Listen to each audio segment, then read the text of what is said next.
A época de Ezequiel foi marcada por tempos difíceis. Zedequias era o último rei fantoche de Judá. Ele governava Jerusalém com um exército pequeno, enquanto a cidade estava sob cerco mais uma vez.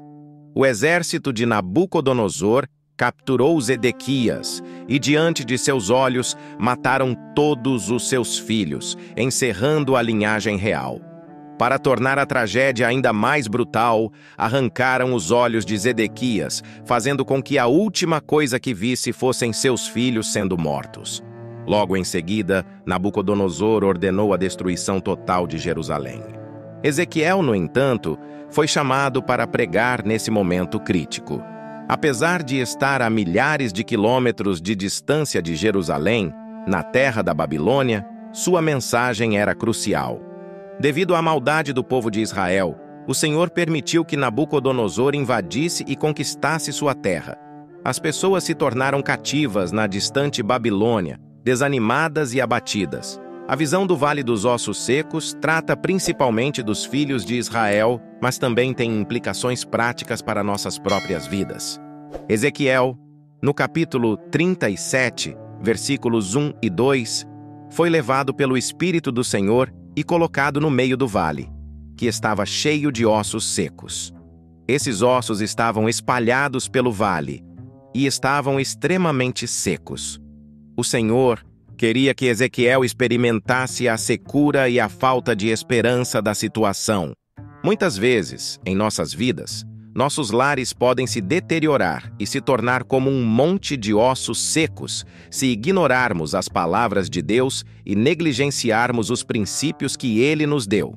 Até mesmo alguns cristãos, que antes caminhavam com o Senhor, podem se tornar como ossos secos, vivendo do que foram ao invés do que deveriam ter sido. Portanto, é vital que honremos os princípios e mandamentos do Senhor, como o mandamento de honrar pai e mãe. Assim, podemos evitar que nossas vidas e lares se tornem como aquele vale de ossos secos. Se fizermos isso, podemos esperar uma vida abundante e longa na terra, como prometido por Deus. Vemos que o Senhor instruiu Ezequiel a profetizar ao vento, chamando-o para soprar sobre os corpos mortos. Esta parte da visão é crucial, pois nos ensina que a obra de Deus não é apenas uma questão de organização, mas também da presença do Espírito Santo.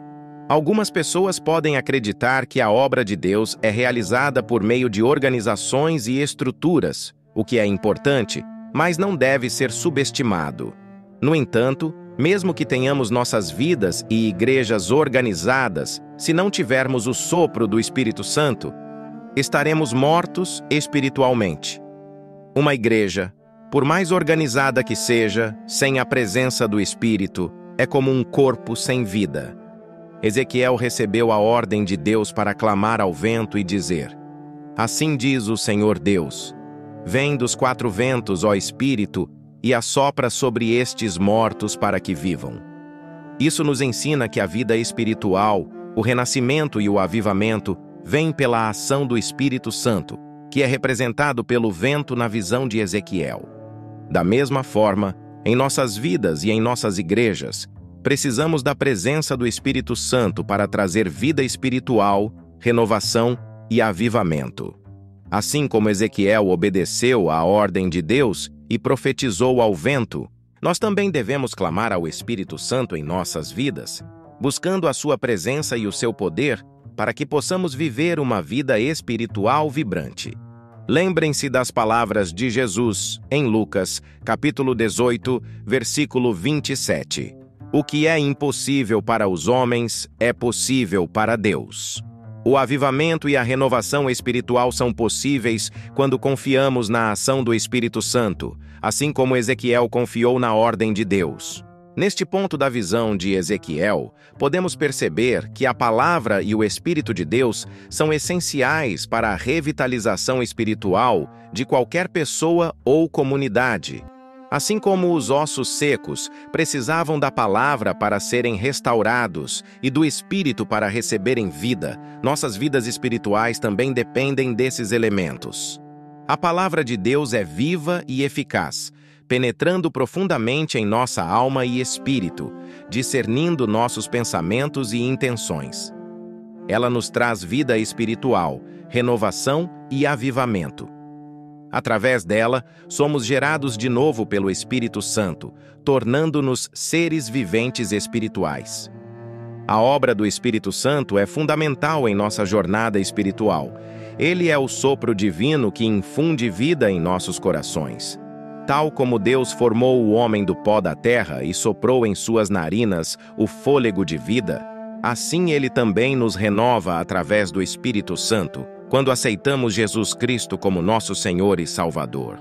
É importante lembrar que a Palavra e o Espírito de Deus estão interligados em nossa caminhada espiritual. A Palavra nos guia, nos ensina e nos transforma. O Espírito Santo capacita-nos a compreender e viver a Palavra, trazendo vida às nossas almas. Conforme vemos na visão de Ezequiel, a restauração da nação de Israel e sua promessa de voltar à sua terra natal são exemplos do poder de Deus em trazer avivamento. Da mesma forma, Deus é capaz de reviver e restaurar nossas vidas espirituais, trazendo-nos de volta à sua presença e ao seu propósito. Tanto a Palavra quanto o Espírito Santo desempenham papéis vitais em nossa vida espiritual.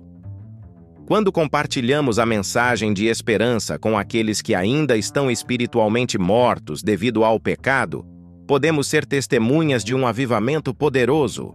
E lembre-se, dependemos do Espírito Santo para nos fortalecer e guiar em nossa jornada espiritual. Espero que esta mensagem tenha sido enriquecedora para a sua fé. Não se esqueça de compartilhar e deixar seus comentários e se inscrever no canal. Até a próxima!